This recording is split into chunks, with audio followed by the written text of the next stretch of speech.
안녕하십니까. 공인노무사 박문철입니다. 제가 맡은 강의는 공동주택 등 용역사업 노무관리 실무입니다. 본 강의는 10강까지 구성되어 있는데요. 여러분들이 10강까지를 다 이수하게 된다면은 이쪽 계통에서 계속 근무를 하든 다른 직장으로 옮겨가지고 근무를 하든 노무관리의 기본을 잡을 수 있을 거라고 확신합니다. 자, 오늘 제 1강의 내용은요, 근로계약서 작성 실무입니다. 그리고 그 전에 이제 용역사업의 특징들에 대해서도 한번 간략히 짚고 넘어가도록 하겠습니다. 자, 용역사업을 이제 크게 분류하면은 이제 대부분은 이제 도급으로 이루어지는 경우가 많죠. 그렇기 때문에 이제 도급업체들이 있고 또 위탁업체가 있죠. 도급업체의 경우는 시설관리라든지 뭐 특수경비나 일반 경비, 그리고 청소나 물류도급, 또 백화점 등에서 이제 또 위탁 판매를 하는 그런 업종들도 제법 있습니다. 그리고 이제 공동주택 같은 경우는 사실상 이제 위탁 수수료만 이제 받고 운영하는 좀 특수한 형태이죠. 사실상 법률적 성질은 도급과 크게 다르지는 않습니다. 특징을 보면 우리 도급업체 같은 경우는 일반적인 어떤 사용자인 수급인이 급여나 4대 보험, 원천징수의 어떤 주체가 되죠. 그런데 위탁업체 같은 경우는 사용자가 아닌 입주자 대표회의가 급여라든지 4대 보험을 징수하는 어떤 주체가 됩니다. 그러다 보니까 이제 위탁관리 방식 같은 경우는 사용자성을 가지고 논란이 많죠. 입주자 대표회의가 사용자다, 뭐 아니다, 위탁관리인 경우는 위탁관리 회사가 사용자이다, 뭐 이런 논란들이 상당히 많습니다.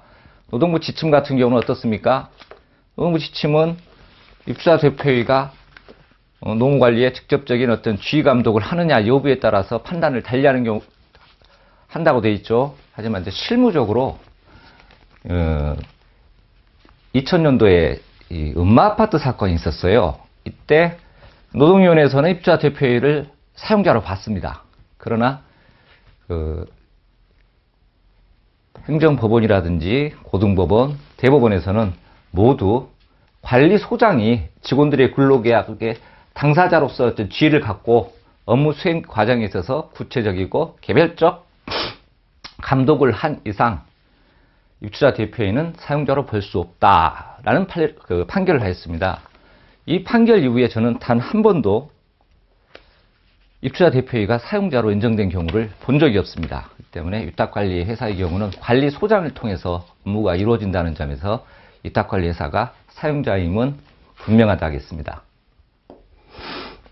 자, 일반적으로 이제 용역사업 노무관리 특징을 또 보면은요, 발주처가 공동주택, 빌딩 등 민간업체인 경우가 있죠. 이 경우에는 어떻습니까? 대부분 이제 교대제 형태가 일반적입니다. 그래서 격일제 근무, 그 중에서도 격일제 근무가 가장 일반적인 교대 근무 형태가 되고요. 이제 발주처에서 아무래도 근로자들의 눈에 띄다 보니까 교체해달라고 하는 경우가 많죠. 그래서 해고와 관련 문제가 빈번히 발생합니다. 그리고 뭐 동대표나 관리단과 이 업체 간에 갈등이 있는 경우에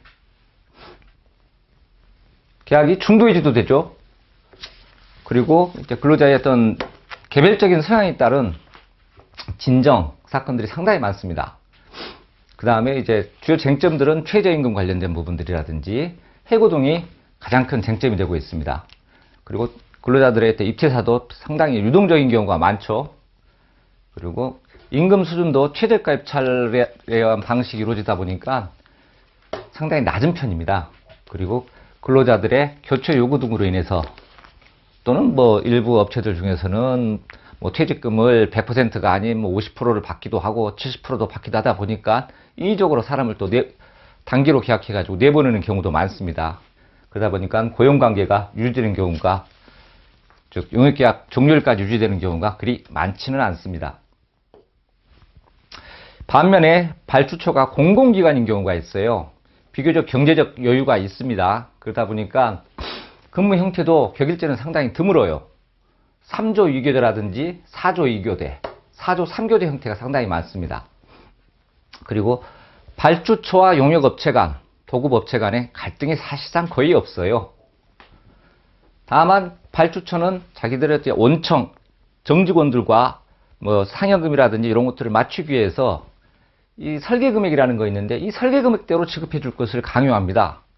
그러다 보니까 이로 인해 가지고 설계하신 분이 그렇다면 노무관리 전문가여서 통상임금이라든지 이런 개념을 정확히 이해하고 설계를 해주면 되는데 그런 것들이 없어요. 그러다 보니까 집단적인 어떤 나중에 소송들이 상당히 많이 있습니다.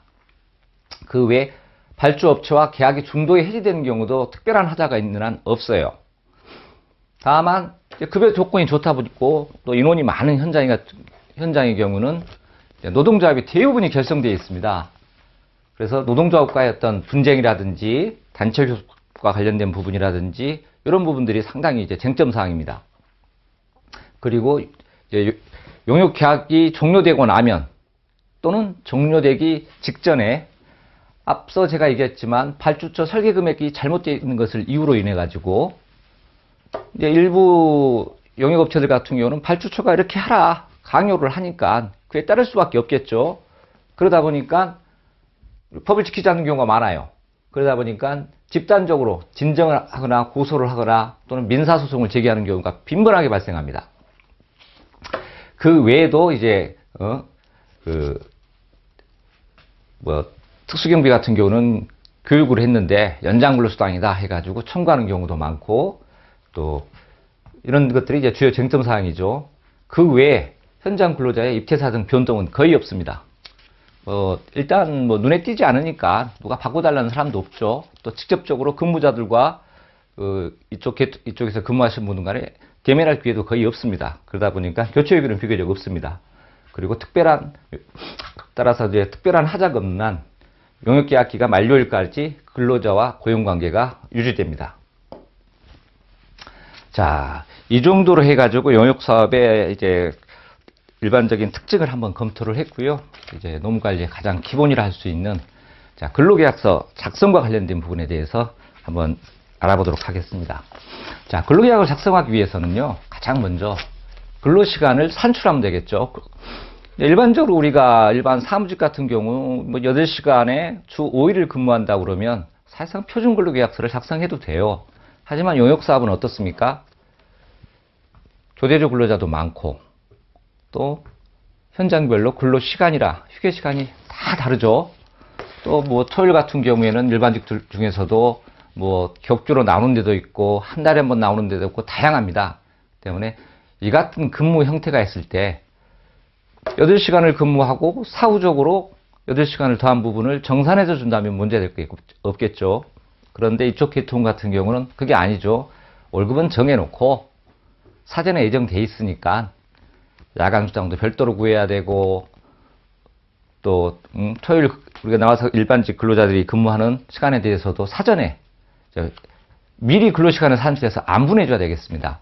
그렇기 때문에 가장 기본적으로 할 수 있는 게 근로시간을 산출하는 것입니다. 앞서 얘기했지만 1일 8시간 주 5일만 근무한다면은 209시간이라고 그러죠. 자, 209시간은 1주 48시간, 즉 근로시간 40시간에 휴식시간 8시간, 그리고 365일 나누기 7일 나누기 12월. 이 의미는 뭐냐면요. 365일 나누기 7일 나누기 10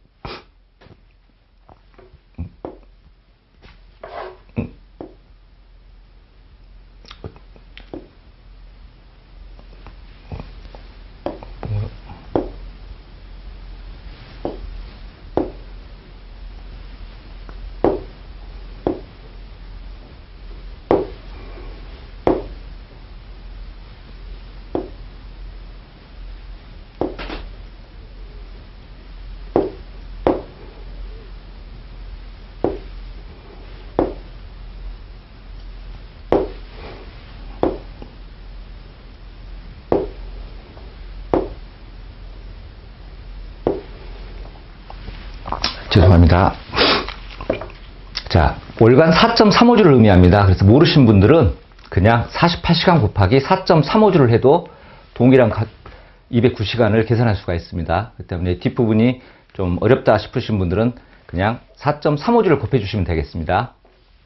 다음에 일을 9시간, 일주 5일을 근무하는 경우, 이런 경우가 있을 수 있겠죠. 자, 이런 경우는 기본급은 똑같아요. 왜? 8시간을 넘으니까. 그래서 기본급은 일주 40시간을 기본으로 해서 209시간으로 고정시켜 두면 됩니다. 그 외에 연장 근로가 일일 9시간이기 때문에 하루에 1시간이 되겠죠. 그래서 5시간, 일주 5시간 곱하기 365일 나누기 7일 나누기 12월. 따라서 5시간 곱하기 4.35주 곱해도 22시간의 값을 구할 수가 있겠습니다. 다음, 이제 8시간 미만을 근무하는 경우가 있습니다. 8시간 미만을 근무하는 경우는 뭐 미화원이 있을 수도 있고 그 외에 이제 여러 직종에서 또 발생되는 경우가 있겠죠. 자, 이 경우는 자, 7시간씩 일주 5일을 근무합니다. 따라서 자, 5, 7에 35 금요일까지 그 회 주휴수당 7시간. 자, 주휴수당은요 8시간을 넣는 경우가 있어요. 이런 경우도 자, 정상 근로일에 근로시간물을 집어넣습니다. 따라서 일일 근로시간이 7시간이었으면 7시간을 넣어주면 되겠습니다. 곱하기 이 뒷부분은 동일합니다. 4.35주로 해도 되겠죠. 42시간 곱하기 4.345주로 계산을 해도 동일한 값을 구할 수가 있겠습니다. 자, 다음은 주 5일 8시간에 토요일 4시간을 격주로 근무하는 경우를 한번 알아보겠습니다. 자, 기본급은 월 일주 40시간을 초과하기 때문에 209시간으로 동일합니다. 그리고 연장근로라는 것은 일일 8시간을 초과한 경우나 일주 40시간을 초과하는 경우에 발생합니다. 따라서 토요일 4시간은 연장근로가 되겠죠. 일주 40시간을 초과했으니까. 자, 따라서 토요일 4시간, 자, 6일차 근무일이죠. 곱하기 365일 나누기 7일 나누기 12월 그리고 격주이니까 나누기 2를 해주는 겁니다. 그렇게 했을 때 연장근로수당은 월간 9시간임을 구할 수 있겠습니다. 자, 다음에 이제 5번의 경우는 이제 미화원들 같은 경우 이런 경우가 상당히 많죠. 자, 주 6일을 근로를 시키는 경우가 많으니까요. 임금 부담이 되니까 이제 근로시간을 좀 짧게 하는 경우가 많죠. 자, 주 6시간씩 5일을 근무하고 토요일 3시간을 근무합니다.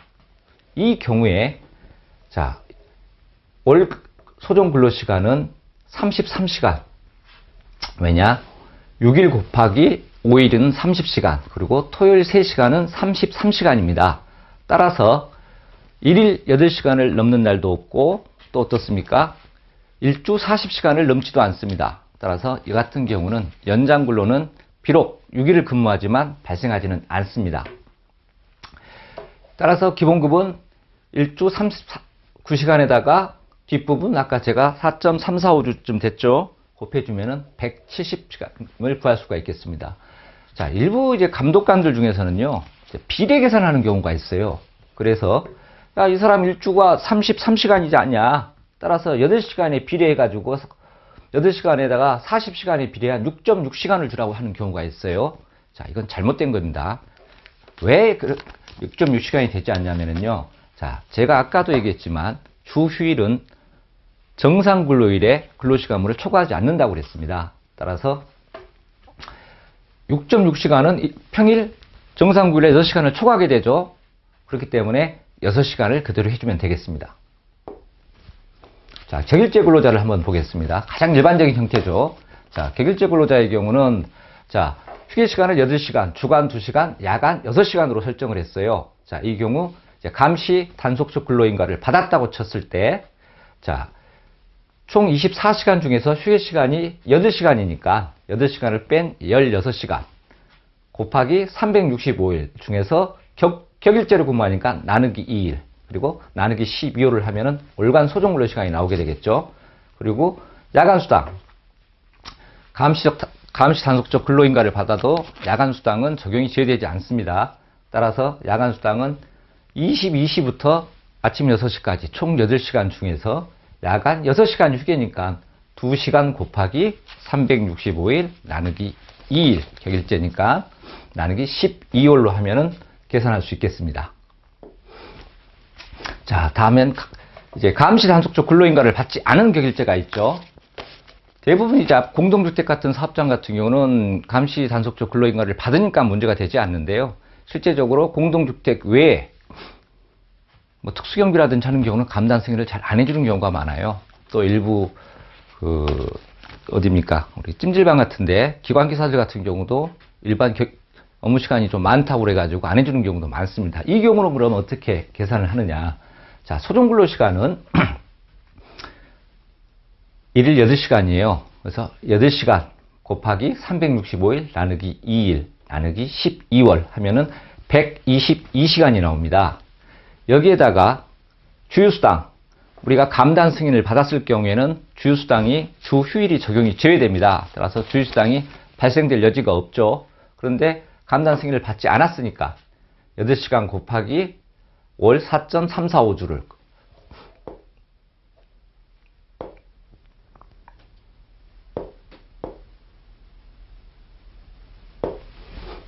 곱해주면 35시간, 그래서 기본급은 157시간이 됩니다. 그리고 휴게 8시간을 제외한 8시간이 연장근로가 되겠죠. 연장근로, 여기는 일주가 아니라 이제 1일이겠죠. 1일 8시간 곱하기 365일 나누기 2일 나누기 12월 하면은 월간으로 122시간의 연장근로가 나옵니다. 총 24시간 중에서 휴게가 8이니까 동일합니다. 기본 근로시간도 8시간, 연장근로도 8시간. 야간 근로수당은 앞서 한 금액과 동일합니다. 감단 승인 받기 전과 6시간 중에 2시간, 즉 감단을 받지 않은 경우나 받은 경우나 야간 수당은 지급을 해야 되기 때문에 동일하게 휴게시간을 제외한 2시간에 대해서 계산해 주시면 되겠습니다. 자, 다음은 이제 3조 2교대입니다. 3조 2교대는 일반적으로 이제 공공기관 같은 경우에 상당히 많고, 최근에는 빌딩이라든지 또 일부 공동주택에서도 적용되는 경우가 있어요. 자, 3조 2교대는 여러 가지 형태로가 있어요. 주간 24시간 비번. 자, 이 경우를 한번 예들어 보겠습니다. 흔히들 뭐 주당비라고도 합니다. 주간 근무는 8시간을 근무하는 거예요. 그리고 24시간 근무는 공부시부터 2길 공부시까지 하는 걸로 하고, 자, 휴게 시간은 주간 3시간, 야간 5시간으로 한번 설정을 해봤습니다. 이 경우에 감단 승인을 받은 경우니까 기본급은, 자, 첫 번째 주간 근무일. 주간 근무일은 8시간 곱하기 365일 나누기 3일 외 주간 24시간 비번 3일 관계로 돌아오죠. 그리고 주간 근무는 3일에 한 번이니까 나누기 3, 나누기 12월을 해주는 겁니다. 그리고 24시간 근무 시에는 총 24시간 중에 휴게 시간이 8시간이니까 16시간이 근로시간이 되겠죠. 그래서 18시간 곱하기 365일 나누기 3일 나누기 12월 이렇게 계산하시면 되겠습니다. 그리고 야간 근무 같은 경우는 휴게가 5시간이니까 근로시간은 3시간이 되겠죠. 그리고 3시간 곱하기 365일 그리고 3일에 한 번씩 오니까 나누기 3 나누기 12월 이렇게 이같이 계산하면 되겠습니다. 자, 다음에 똑같은 사례인데요. 감단 승인을 받지 않은 경우죠. 않은 경우는 어떠냐. 자, 1일 8시간. 소정근로시간은 1일 8시간을 초과할 수는 없겠죠. 법내 근로시간이니까. 곱하기 365일 곱하기 2일. 왜 2일? 나누기 2일. 왜 2일이냐. 자, 주간 근무 시 8시간, 24시간 근무 시 8시간을 여기다 넣어주기 때문입니다. 그래서 2일. 즉, 이 계산 방식은 곱하기 2일 나누기 3일이 맞습니다. 곱하기 2일 나누기 3일.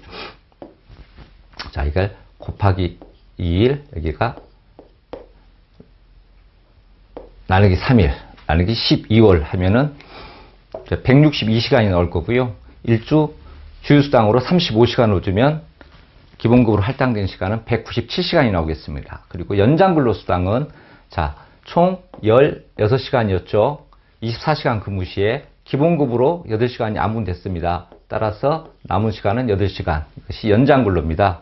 연장근로 8시간 곱하기 365일. 자, 3일에 한 번 하죠. 그러니까 나누기 3일, 나누기 12월. 이렇게 계산하시면 되겠습니다. 야간 근로수당은 감단 승인을 받은 경우와 동일합니다.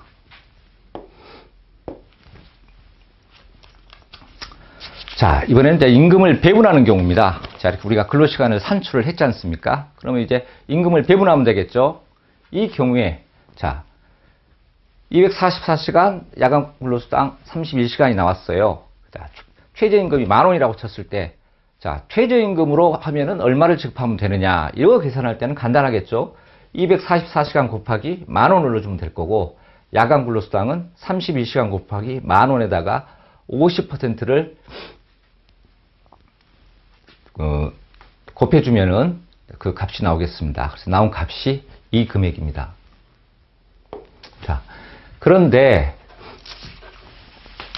똑같습니다. 이게 감단 승인을 받지 않은 경우도 뭐 최저임금을 한다면 최저임금 10,000원을 곱해주면 되겠죠. 이 경우 연장 근로수당은 이제 150%를 지급해야 될 것입니다. 간혹 이제 사람들 중에서 야간 근로수당에 대해서 왜 50%만 줍니까? 하시는 분들이 있어요. 자, 이 사람들의 근로시간은, 기본 근로시간은 이미 기본급에 포함되어 있어요. 기본급이나 연장 근로에. 그 때문에 순수하게 야간에 근무하는 시간에 대한 50%만 추가로 지급하면 되겠습니다. 자, 최저임금으로 지급한다면이야 이제 나온 시간에다가 최저임금을 곱해주고 연장 근로가 있는 경우는 150%를 또 곱해주고 야간 근로에 대해서는 50%를 곱해주면 답이 나오지만 이 같은 경우가 있을 수 있습니다. 정해진 임금으로 이제 안분하는 경우가 있죠. 예를 들어서 임금이 270만 원이에요. 자, 270만 원을 기본급 야간 근로수당으로 안분해줘라. 자, 이런 경우가 있을 수 있겠죠. 이 경우에는 어떻게 안분을 하느냐. 자, 시간을 조정해 줄 필요가 있습니다. 따라서, 자, 기본급은 뭐 가산이 있을 수가 없어요. 그대로 224시간을 넣으면 됩니다. 근데 야간 근로수당은 자, 71시간이 계산됐다고 쳐요. 예를 들어서, 그러면은 야간 근로수당은 50%를 지급하면 되니까 시간으로 50%를 해주면 됩니다. 35.5, 71 곱하기 뭐 50% 하면 35.5가 되겠죠. 이 경우에 회사가 지급해야 될 총 근로시간분은 259.5시간분입니다. 따라서 270만 원을 기본급에 대해서는 224시간분을 곱해주고 그리고 총 근로시간분으로 나눠주면은 자, 270만 원을 중에서 총 259.5시간 중에 24시간으로 할당된 금액이 계산되게 됩니다.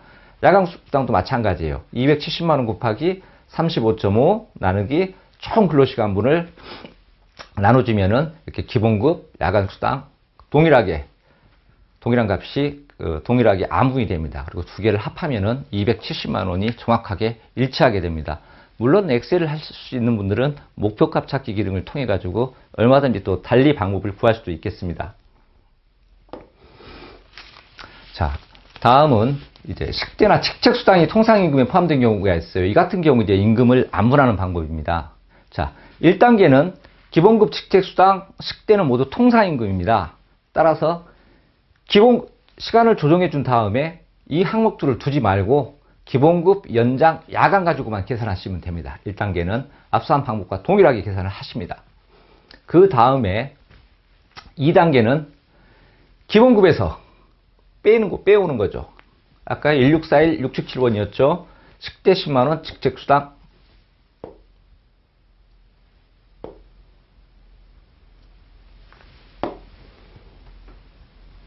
5만원을 빼오는 겁니다. 빼가지고 여기다 집어넣어줍니다. 그러면 이 뒷부분들은 어차피 통상이니까 바뀌지가 않습니다. 연장근로수당이나 야간수당은 자, 이 같은 방법으로 계산해야 됩니다. 1단계는 기본급으로 그냥 계산한 다음에 기본급에서 빼와라. 자, 근데 이 같은 경우 이제 유의사항이 있죠. 이 같은 경우 이제 유의사항이 하나 있는데, 자, 어떤 경우가 있냐면요. 가끔씩 이제, 첫 번째 유의사항은요. 자, 식대는 통상임금입니다. 통상임금이긴 하지만 최저임금에는 산입되지가 않습니다. 따라서 식대를 뺀 나머지 기본급과 직책수당을 가지고 합해가지고 197시간으로 나눠줍니다. 나눴을 때 7,826원이 나오죠. 따라서 최저임금이 7,826원 이상이면은 최저임금에 미달하게 되는 겁니다. 따라서 꼭 계산한 다음에 식대가 있는 경우에는 이 같은 이제 비과세를 목적으로 통상 이제 식대를 많이 집어넣는데요. 이 같은 경우에는 최저임금이 미달된다면 식대를 없애야 되겠죠. 식대 다시 기본급으로 올려야 되겠습니다. 마지막에 한번 꼭 검증을 해줘라. 식대를 빼고 최저임금을 구해야 된다.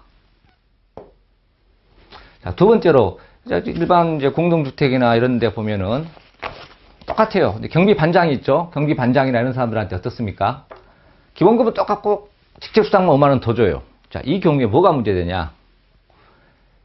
이 다른 수당들 통상임금이 올라가 버리게 된 거예요. 이 경우에는 5만 원이라는 통상임금이 올라가게 됐죠.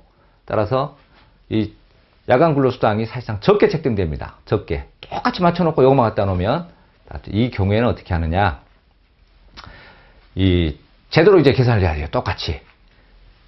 이분 경비 반장의 월급은 275만 원으로 계산을 해주고 240시간으로 똑같이 앞서 한 것처럼 직책수당까지 포함해가고 계산한 다음에 기본급에서 빼야 된다는 거죠. 기본급에서 빼야죠. 그렇게 되면은 뒷부분은 이제 변동이 없게 됩니다. 그래서 임금은 똑같고 야간수당도 똑같고 직책수당만 추가로 주는 계산식은 없다. 물론 뭐 이 경우에 야간 근로가 없다거나 뭐 이런 경우는 상관이 없어요. 그러나 야간 근로가 있거나 연장 근로가 있거나 또 사후적으로 나중에 연차 수당을 줄 때 이 금액과 관련된 최저임금 시급으로 지급하는 것은 잘못된 방법이다. 이 점을 유의하셔야 되겠습니다. 자, 오늘 제 1강은 여기까지 하겠습니다.